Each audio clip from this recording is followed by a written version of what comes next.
안녕하세요. 저는 대학교 때부터 만난 남편과 결혼 생활 4년을 채우지 못하고 이혼하게 된 30대 여자입니다.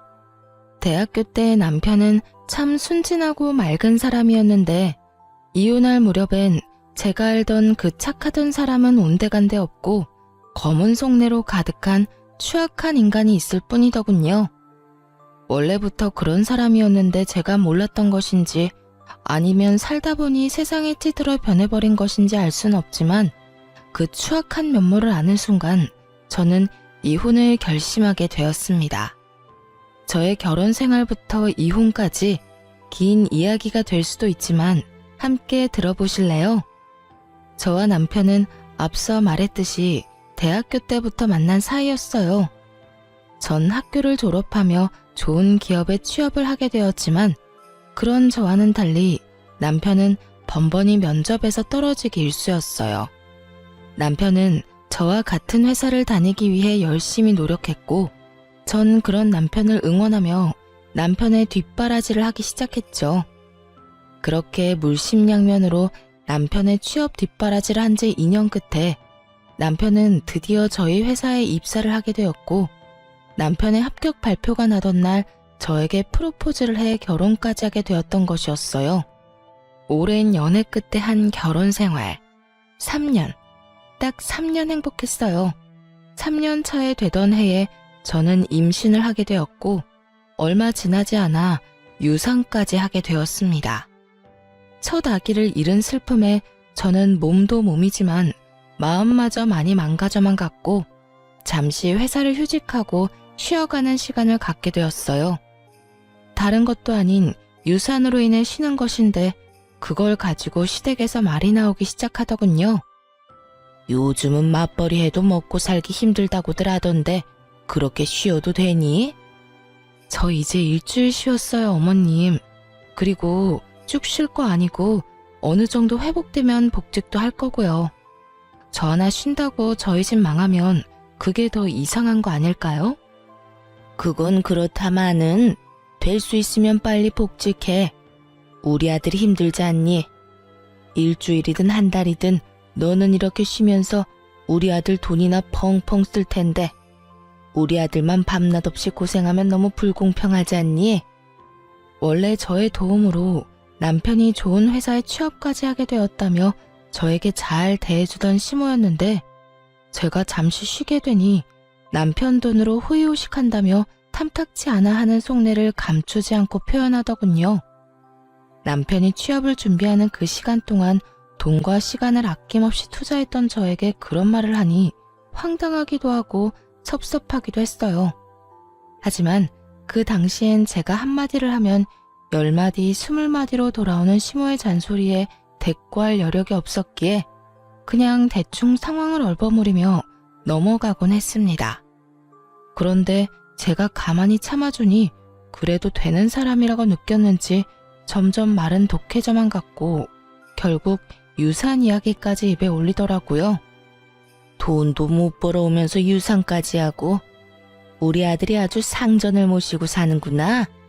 너 유산 핑계로 내 아들 밥도 안 차려주고 그런 건 아니지?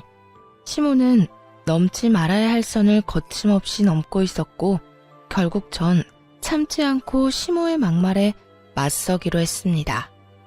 어머님, 입은 비뚤어졌어도 말은 똑바로 하셔야죠. 돈을 못 벌어온 것이 먼저가 아니라 유산을 한 게 먼저예요. 그리고 유산한 것도 제가 무슨 큰 잘못을 해서 유산한 게 아니라 어쩌다 보니 불행이 닥친 일이었다고요. 누가 유산한 게 네 잘못이라고 했니? 왜 발끈하고 그러니? 너 그러다가 시어머니랑 맘먹겠다. 어머님이 말만 안 했다 뿐이지 모든 게 다 제 잘못인 양 말했잖아요. 그리고 어머님, 제가 이런 말까지 안 하려고 했는데 제가 지금 놀면서 쓰는 돈 다 합쳐도 아범 취업 준비하던 기간에 저한테 준 돈 절반도 안 돼요. 절반이 뭔가요? 그 절반도 아마 안 될 거예요. 그런 제가 지금 다른 것도 아니라 유산 때문에 몸도 마음도 힘들어서 집에서 좀 쉬는데 그게 그렇게 탐탁지 않으세요?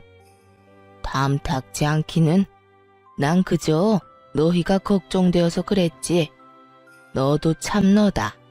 아직까지 네가 내 아들한테 해준 돈 계산이나 하고 있었니? 너 그렇게 안 봤는데 아주 계산적인 애였구나. 제가 계산적인 게 아니라 어머님이 저를 이렇게 만들고 계신 거예요. 그러니까 더 나쁜 꼴 보기 싫으시면 이런 상처되는 말은 하지 마세요. 아니, 이런 말로 저한테 상처 주실 거면 앞으로 연락 자체를 하지 말아주세요. 제가 하루라도 빨리 몸도 마음도 건강해져야 돈 벌러 회사에 나가지 않겠어요? 그러면 저는 할 말 다 했으니 이만 끊을게요.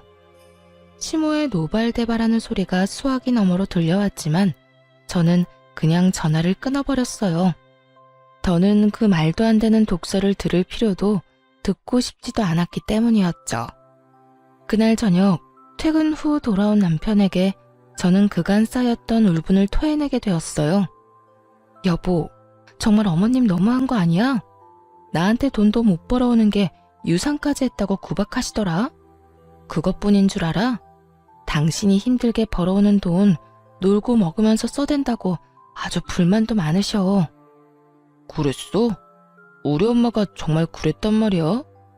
아, 내가 진짜 당신 볼 면목이 없다. 내가 미안해. 정말 미안해. 당신이 나한테 어떤 사람인데 그런 말을 듣게 해서 미안. 당신이 잘못한 것도 아닌데 사과는 됐고 다신 어머님이 그런 말 나한테 하지 않게만 해줘. 당신이 잘 말 좀 해달란 말이야. 그래, 알겠어. 내가 엄마한테 다신 그러지 말라고 신신당부할게. 남편이 사과도 했고 시모가 다신 그러지 못하도록 잘 말하겠다기에 이를 키우지 않고 그냥 넘어가기로 했습니다. 그런데 시모가 정신을 차리지 못한 것인지 집으로 찾아오며 저를 괴롭히기 시작하더군요. 막상 찾아와서는 무언가 시킨다거나 말을 심하게 한다거나 피해가 되는 행동을 하진 않았지만 좋지 않았던 일도 있었던 터라 시모가 오는 자체가 불편한 건 사실이었어요. 하지만 그렇다고 해서 오는 사람을 아무 이유도 없이 못 오게 막을 수도 없는 노릇이었기에 적당히 시모와 시간을 보내고 돌려보내곤 했었죠. 그러던 어느 날 일이 터지고야 말았죠. 그날은 잠시 외출했다가 퇴근하는 남편을 만나 집으로 돌아온 날이었죠. 집에 들어서니 시모 혼자 집을 아주 엉망진창으로 만들어 놓고선 저희를 기다리고 있더라고요. 제 집처럼 밥도 잘 챙겨 먹었는지 설거지도 쌓여 있었고요. 주인 없는 안방에서 잠도 잤는지 이불도 헝클어져 있었죠. 처음 5초가량은 이게 도무지 무슨 상황인지 판단 자체가 서지 않더군요. 그것도 잠시 시모의 웃으면서 왔냐는 말에 정신이 차려지며 상황 파악이 되었고 곧바로 남편을 쳐다봤어요. 문을 열어줄 사람이 없는데 시모가 집에 떡하니 들어와 있다는 것은 분명 남편이 비밀번호를 알려줬을 거란 확신 때문이었죠. 하지만 제 눈빛을 읽은 남편은 손사래까지 치며 아니라고 억울함을 호소하기 시작하더군요. 나 진짜 아니야. 난 엄마한테 비밀번호 같은 거 안 알려줬어. 내가 미쳤다고 그런 걸 당신이랑 상의도 없이 알려줬을까봐. 남편은 절대 아니라며 손사래를 계속해서 치고 있었고 그럼에도 제가 남편을 계속 보고 있으니 시모가 나서 자초지종을 설명해 주더라고요. 괜히 우리 아들 잡을 필요 없다. 우리 아들 말처럼 나 비밀번호 누르고 들어온 거 아니다. 저번에 왔을 때 보니까 마스터키가 수납장 안에 있길래 내가 미리 챙겨놨어. 오늘도 그걸로 열고 들어왔어.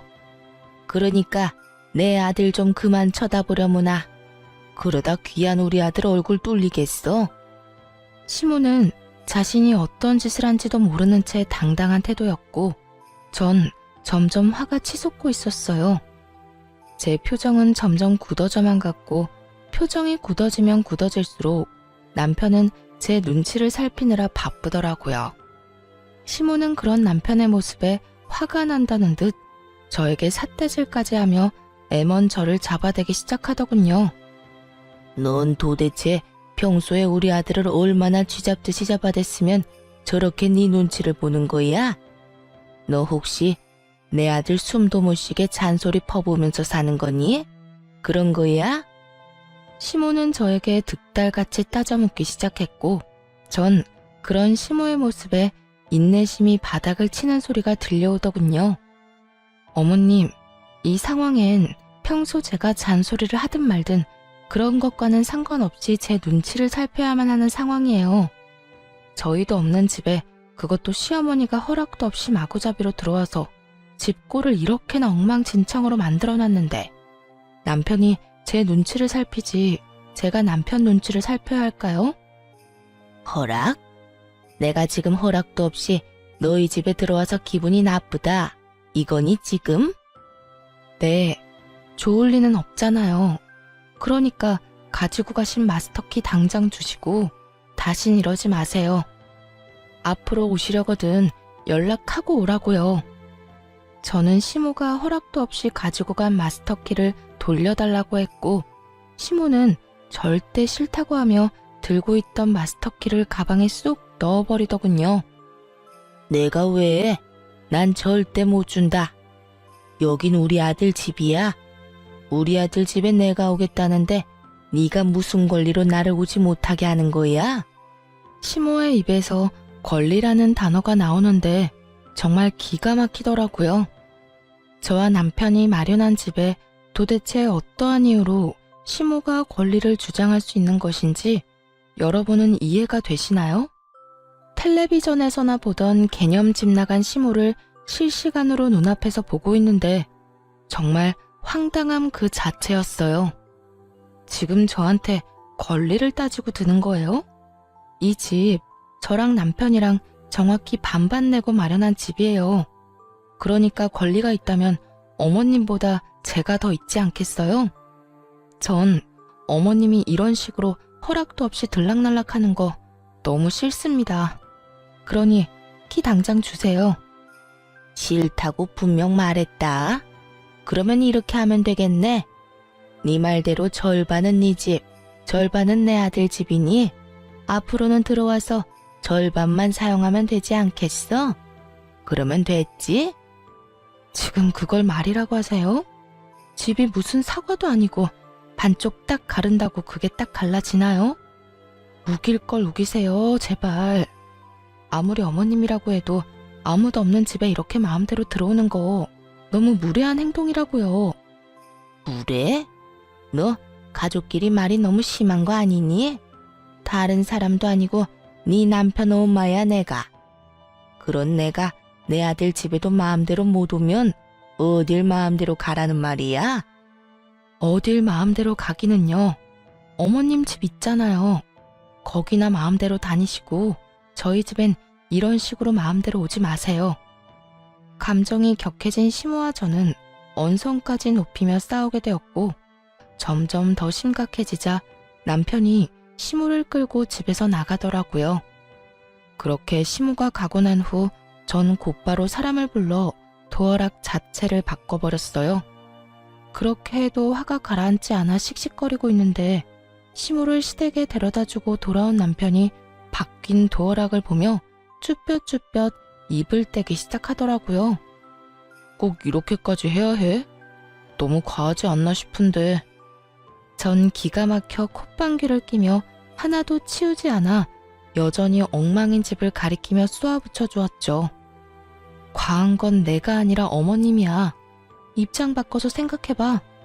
어머님이 아니라 우리 엄마가 집 키를 허락도 없이 가지고 가서 시도 때도 없이 들락날락거리면 당신 같으면 어떤 기분일 것 같은데? 이래도 내가 과한 처사라고 생각해? 남편은 깊이 생각해 볼 것도 없이 그건 싫었는지 미간을 찌푸리며 아무런 말도 하지 않고 있었고 전 그런 남편에게 더 단호하게 한마디 해주었어요. 어머님 말리지 못할 것 같으면 아무런 말도 하지 마. 나 지금 당신이 생각하는 것보다 훨씬 더 많이 화났으니까. 전 다른 건 몰라도 아무도 없는 집에 시모처럼 당연하다는 듯 오가는 행동은 이해할 수도 이해할 생각도 없었으므로 더욱 단호하게 대처하기로 한 것이었어요. 다음날 제 예상과 같이 시모는 다시 저희 집을 찾아왔고, 그날은 제가 외출을 하지 않고 집에서 시간을 보내던 중이었어요. 밖이 어수선하다 싶더니 아니나 다를까 시모는 벨도 누르지 않고 문을 열려고 하고 있었고, 한참을 문과 실랑이 하던 시모는 그제야 도어락이 바뀌었다는 걸 알았는지 큰 소리의 욕설과 함께 통화하는 소리가 들려오더라고요. 여기요. 문 좀 열려고 하는데 언제쯤 올 수 있어요? 오면 바로 열 수는 있나요? 문을 뜯어내든 부수든 아무런 상관없으니까 빨리 와서 이 문 좀 열어주세요. 시모는 열쇠집에 전화를 해 문을 뜯어달라고 요구하고 있었고, 기가 막혔던 전 바로 현관문을 열어버렸어요. 저와 시모는 눈이 마주쳤고, 시모는 전화를 그냥 끊더니 태연하게 이렇게 말하더라고요. 아무래도 네가 안 열어줄 것 같아서 아예 문을 뜯어내고 들어가려고 했더니 왜 열었니? 문 뜯길 때까지 기다리지. 하여튼 요즘 것들 버릇없다고 하더니 시험이 못 오게 도어락을 바꿔? 어디서 배운 건방진 짓거리야? 내가 말했지. 내 아들 집에 내가 마음대로 오는 건 당연한 거라고. 도대체 몇 번을 말해야 알아들으시겠어요? 이 집엔 어머님이 마음대로 오갈 수 있는 그 어떠한 권리도 없다니까요. 이 집의 주인은 남편과 저예요. 아무리 어머님이 제 남편의 친엄마라고 한들 저희의 보금자리까지 마음대로 할 권리는 없다고요. 내가 된다고 하면 되는 거고, 내가 하겠다고 하면 너는 그저 입 다물고 내 뜻에 따르면 되는 거야. 어디 며느리가 시어미한테 눈 똑바로 뜨고 큰 소리야. 하여튼 도어락 원래대로 해놓지 않으면 다음번에 이 문짝을 다 뜯어내버릴 테니 그런 줄이나 알아. 시모는 적반하장으로 저에게 화를 내고 있었고, 전 그런 시모를 인간적으로 대해주면 안 되겠다는 생각이 들었어요. 그랬어요? 그러면 문 닫고 들어갈 테니 어디 뜯으려면 뜯어보세요. 단 우리 집 문에 손이라도 대는 소리가 들렸다간 당장 경찰서에 신고할 겁니다. 보이시죠? 저 농담 아니에요. 저는 이렇게 말하며 휴대전화에 눌린 112 화면을 보여주었고, 시모는 씩씩거리며 온갖 욕을 하기 시작했어요. 너 진짜 이런 식으로 나올 거야? 후회 안 할 자신이 있니? 제가 후회를 왜 해요?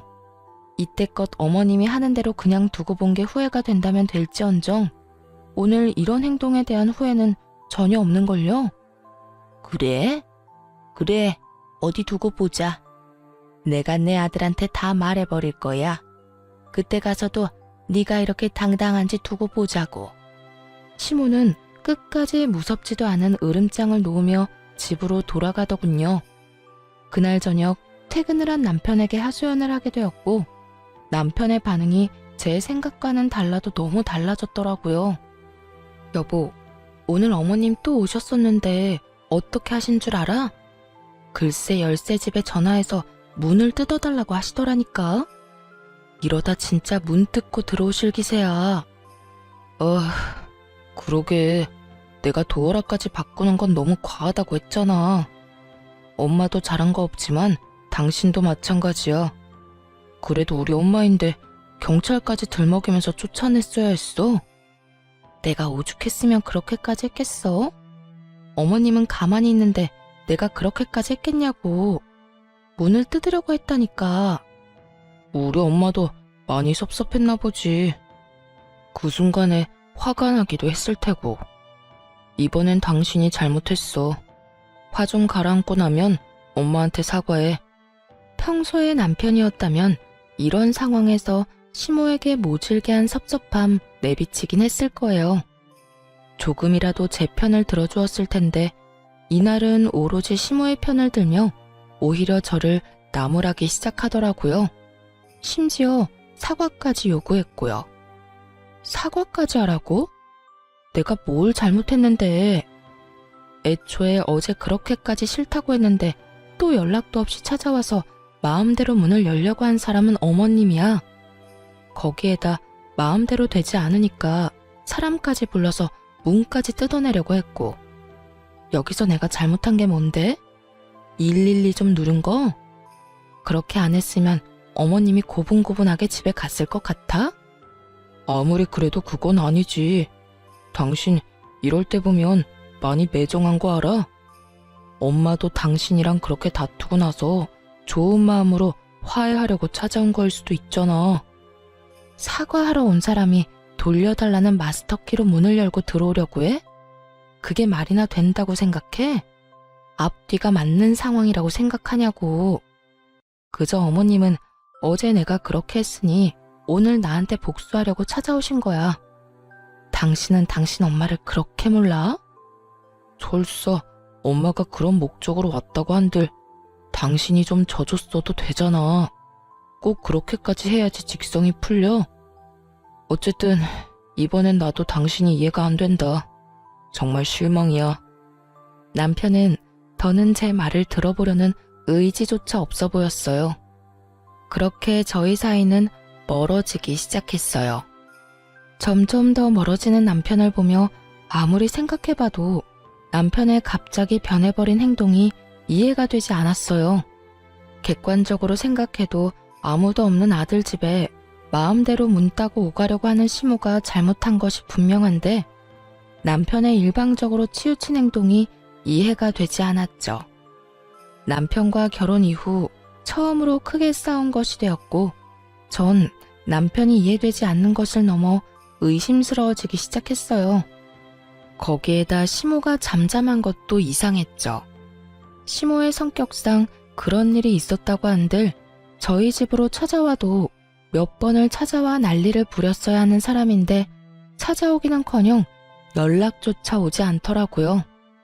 남편은 저와 사이가 좋지 않다는 걸 핑계로 집으로 돌아오는 시간이 늦어지고 있었고 남편을 오래 봐왔던 시간만큼 누구보다 남편을 잘 알던 저는 우리 관계를 위해서도 뒷조사가 필요하다고 생각했어요. 무엇보다 이상한 건 저를 대하는 남편의 태도였죠. 여보, 요즘 너무 늦는 거 아니야? 야근을 강요하는 회사도 아닌데 이렇게 늦게까지 뭐 하다 오는 거야? 알아서 뭐하게? 어? 나는 걱정되어서 그렇지.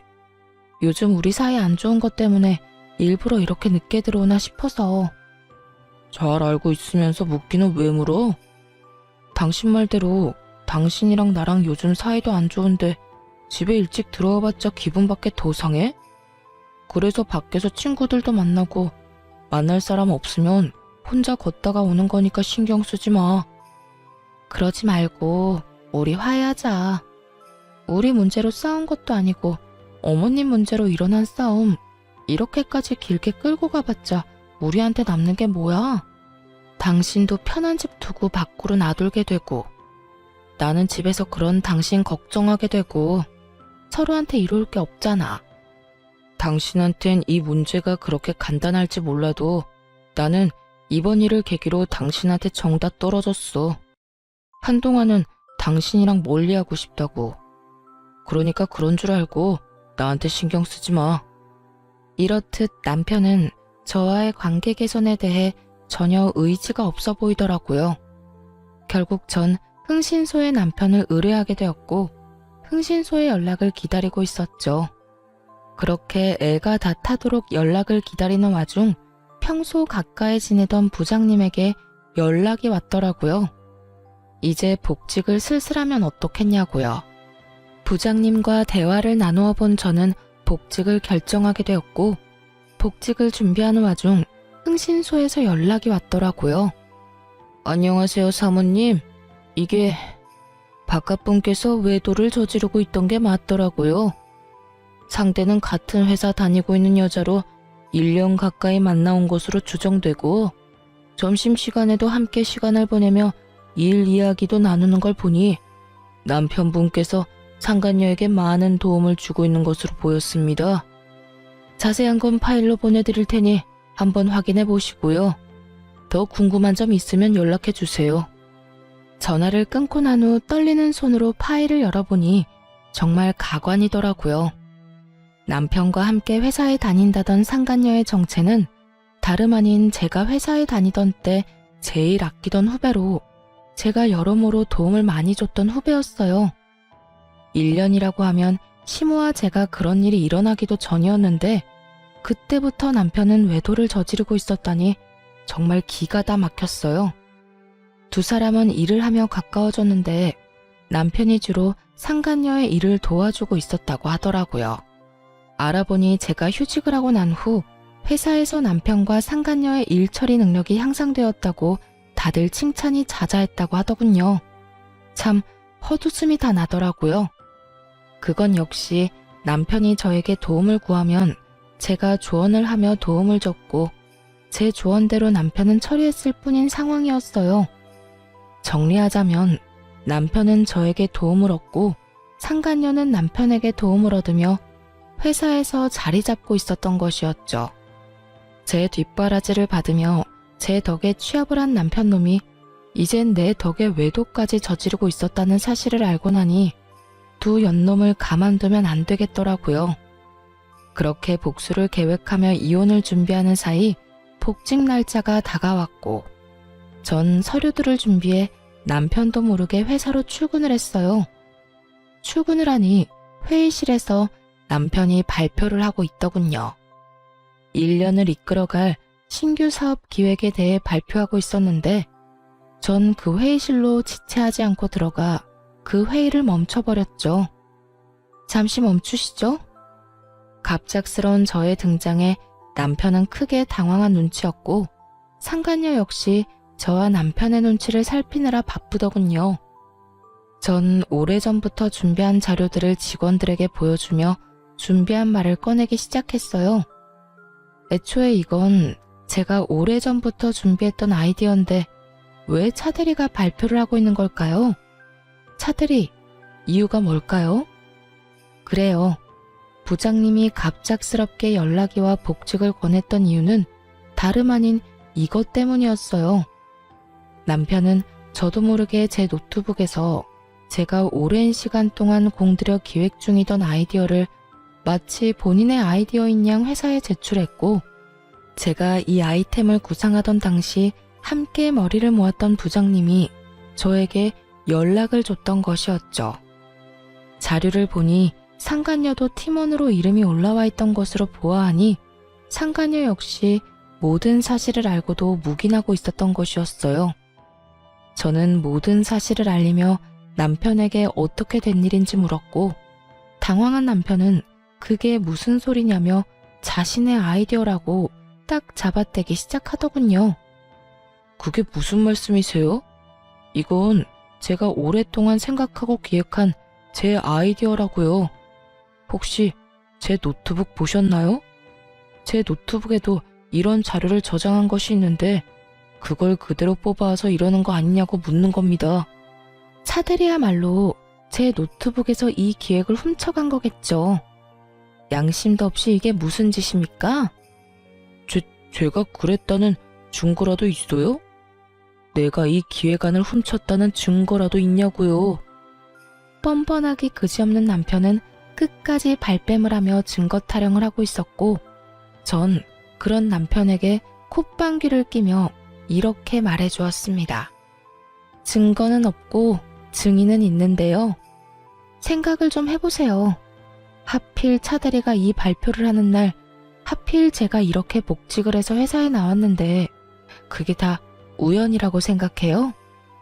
증인이라니 설마... 네, 맞아요. 부장님께 연락받았어요. 저하고 부장님이 함께 기획하던 아이디어인데 차대리가 떡하니 차대리 이름 붙여서 기획서 올렸다고요. 그러니 내가 편안히 쉴 수가 있었겠어요? 그게 부장님이랑 짜고 거짓말하는 걸 수도 있잖아요.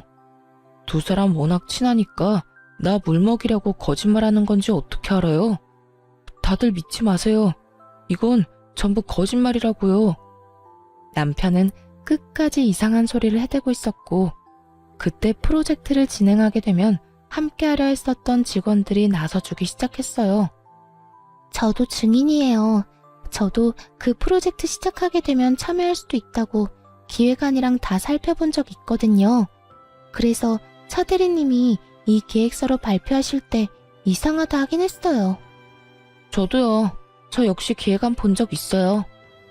여러 사람이 제 말에 힘을 실어주고 있었고 남편은 더는 우길 수가 없다 싶었는지 붉어진 얼굴을 하고선 저를 회의실 밖으로 끌고 나와버리더군요.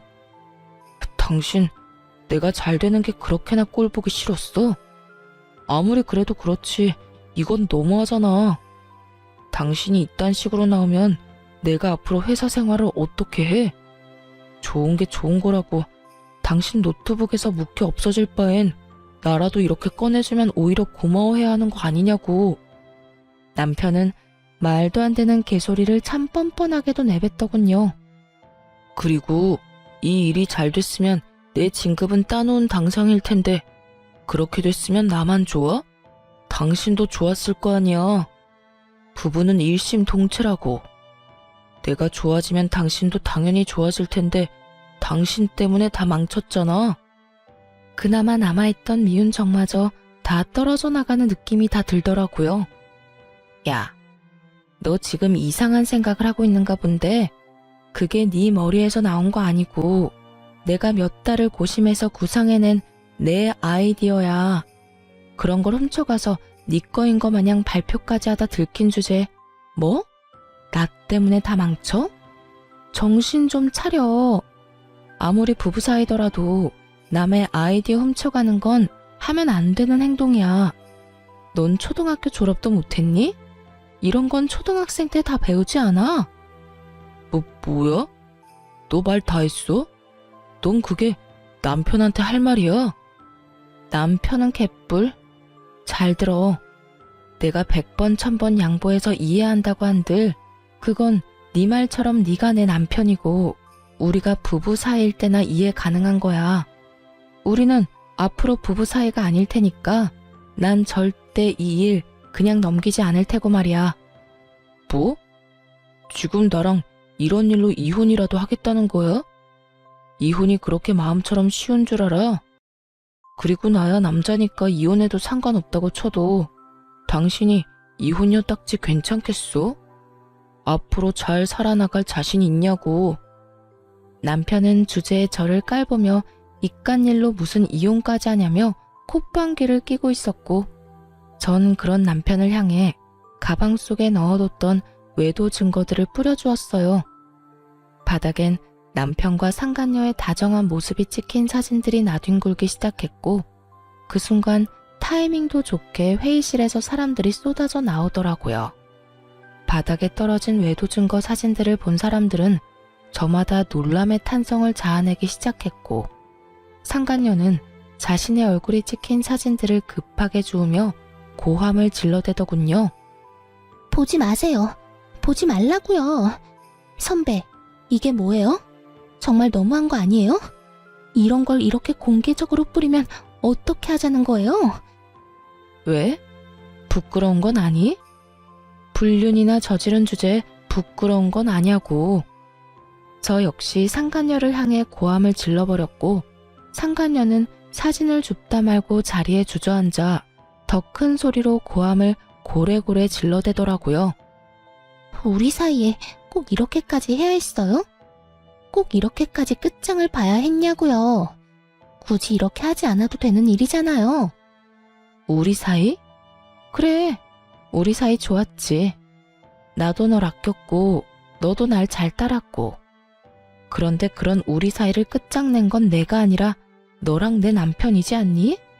우리가 부부 사이라는 걸 회사 내에 모르는 사람이 없는데 네가 몰랐을 리도 없을 거고 몰랐다고 한들 유부남이랑 노란한 주제에 무슨 낯짝으로 큰 소리야? 양심이 없는 거야? 아니면 그 얼굴 철판이 두꺼운 거야?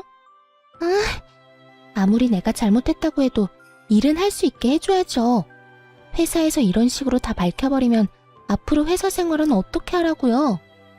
아직도 정신 못 차리고 그딴 소리나 하는 거 보니 양심도 없고 얼굴도 두꺼운데 멍청하기까지 한가 보네.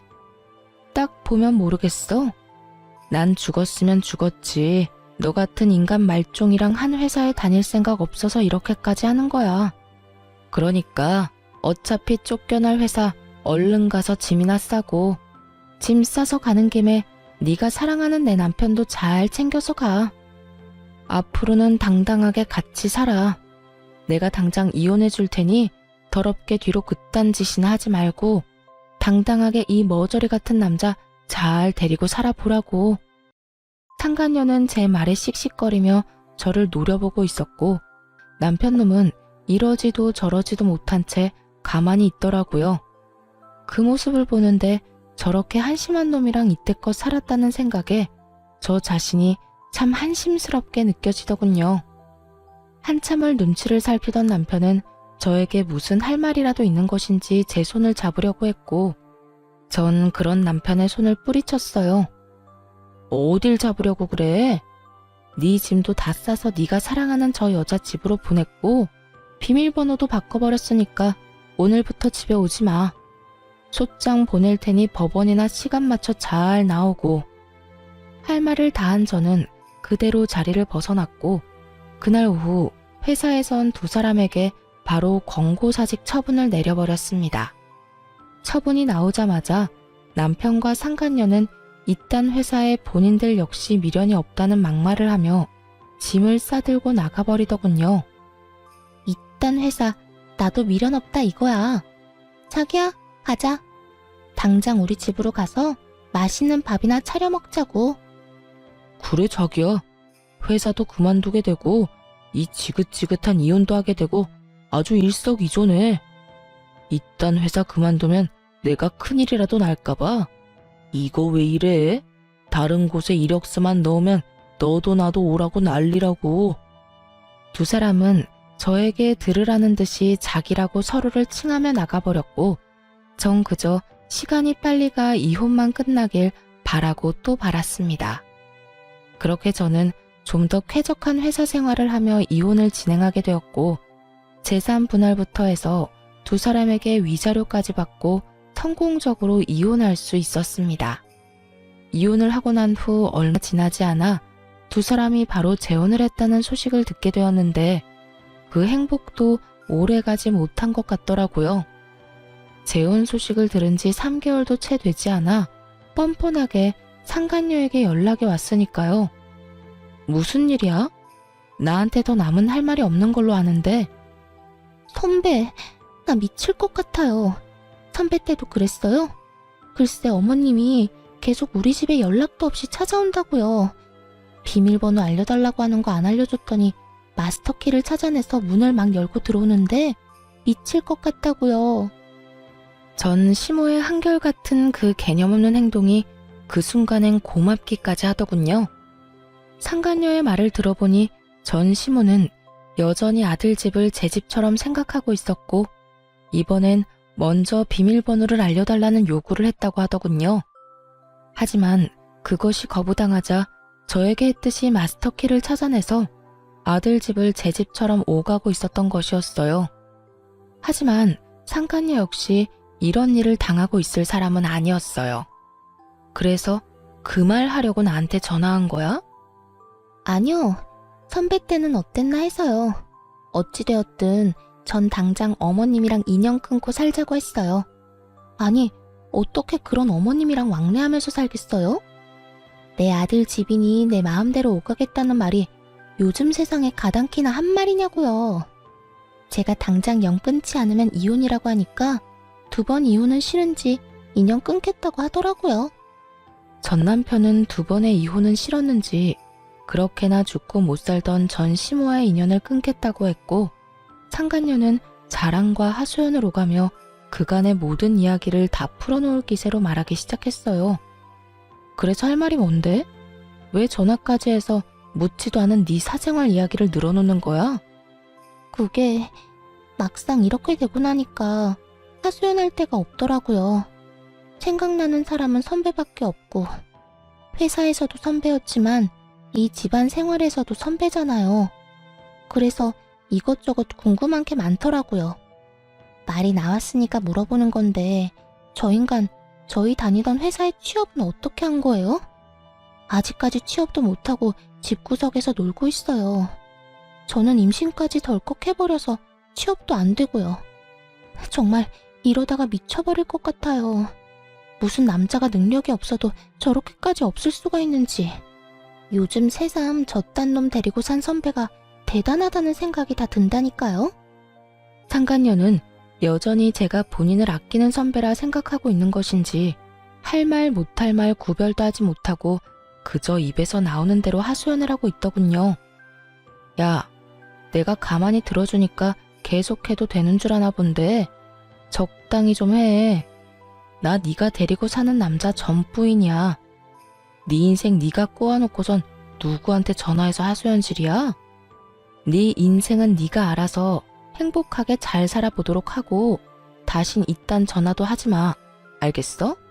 전 그대로 전화를 끊어버렸고 한동안은 그 인간들을 잊고 살았어요. 그런데 이 지긋지긋한 소식의 피날레를 장식해줄 연락이 전 남편에게서 오더라고요.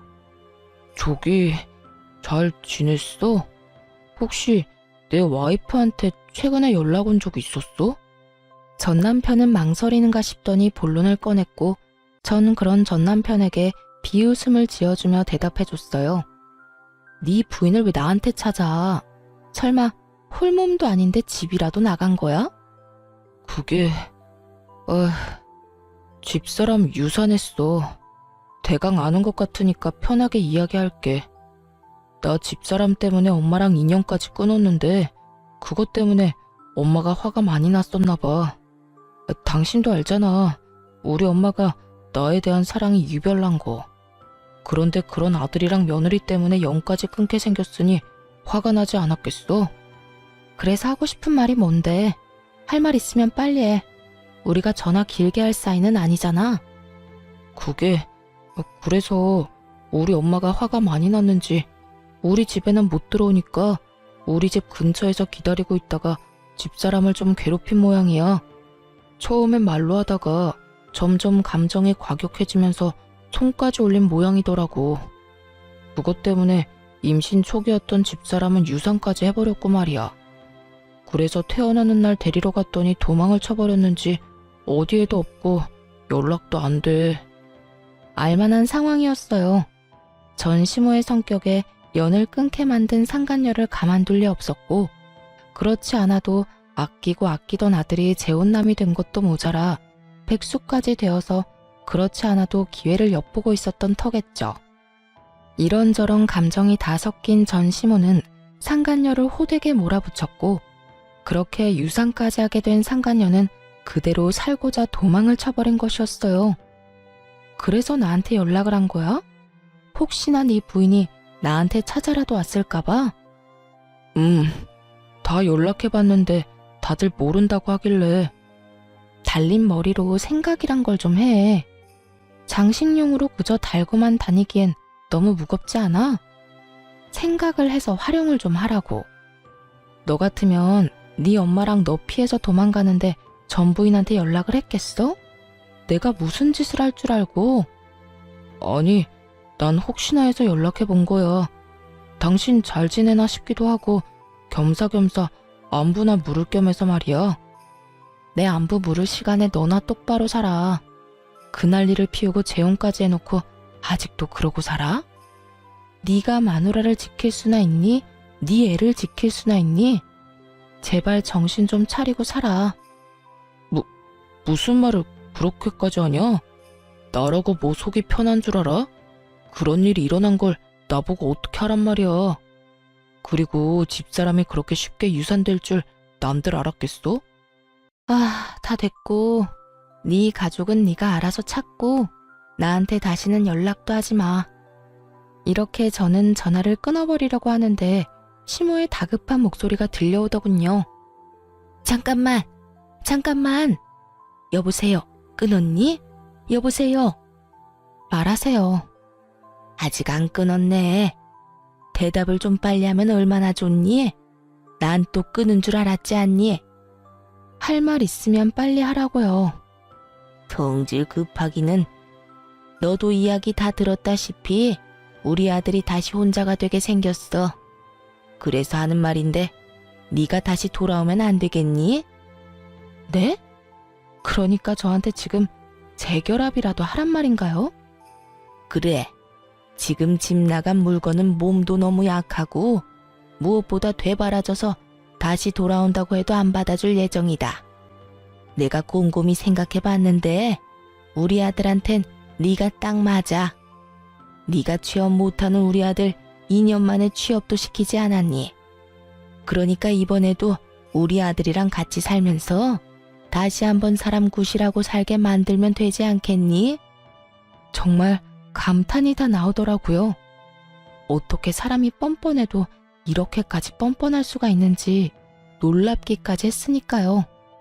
하긴 조강지처였던 저는 3년 만에, 그리고 재혼한 상간녀는 3개월 만에 내쫓았는데 이 정도 뻔뻔해야 가능한 일이었지 않나 싶기도 하더군요. 대답을 목이 빠지라 기다리는 듯 했고 전 그런 전시모에게 크게 한 방 먹여주기로 했어요. 아줌마, 잘 들으세요. 아줌마 같은 인간이랑 가족으로 다시 엮일 바엔 평생 혼자 살 거네요. 뻑하면 아들 집이 내 집이다 하고 찾아오질 않나. 못 들어오게 하면 문을 뜯어낼 거라고 하질 않나. 그것뿐이에요. 아들하고 며느리 사이의 이간질은 물론이고 이번엔 뱃속의 손주까지 그 손으로 잃게 했다면서요. 그런 아줌마 며느리를 다시 하라고요? 내가 어떻게 이혼했는데 그 짓을 다시 하러 제 발로 가겠어요? 정신 차리세요. 정신 차리는 김에 아들 재혼도 못하게 하고요. 또 누구 인생 망치려고 아들 재혼을 시켜요? 그냥 그 능력도 없는 놈 끼고 평생 사세요. 시모는 입에 담지도 못할 욕을 하기 시작했고 마지막으로 으름장을 놓고 전화를 끊어버렸어요. 아줌마나 아줌마 아들이나 다신 나한테 전화하면 이번에야말로 경찰에 신고할 테니 그런 줄 알고 끊어요. 그렇게 전화를 끊어버린 후 저는 바로 번호를 바꿔버렸어요. 제가 알기론 퇴직금도 저에게 위자료로 주고 신혼집도 빚을 내서 마련한 집일 텐데 빚쟁이가 된 아들을 꼼짝없이 안고 살게 된 전시모나 빚쟁이 백수가 되어버린 전남편이나 인생이 제대로 꼬여버린 상간녀까지 그 앞날이 참 시궁창이었겠다 싶었네요. 그 후 전 회사에 다니며 잘 지내고 있어요. 한동안은 저의 이혼 스토리 때문에 떠들썩하긴 했지만 이젠 시간이 꽤 흘러 그 이야기를 꺼내는 사람은 없네요. 전 올해 진급을 했고 여전히 혼자인 채로 지내고 있습니다. 혼자인 자유를 만끽하고 있다고나 할까요? 주말엔 집에서 온종일 잠을 자며 충전의 시간을 갖기도 하고 혼자 영화를 보러 다니고 여행도 다니며 아주 만족스러운 시간을 보내고 있어요. 가끔 외로워질 때도 있지만 가끔 느껴지는 그 외로움마저 행복하게 느껴지는 걸 보면 이혼 참 잘했다고 생각하기도 해요. 앞으로도 전 저만의 인생을 위해 살아갈 예정이에요. 더는 누군가를 위해 헌신하는 것이 아닌 제 행복, 제 안위만을 위해 두 번째 인생을 멋지게 살아가 보려고요. 이로써 저의 긴 사연은 끝이 났네요. 긴 글 함께 해주신 분들 감사합니다.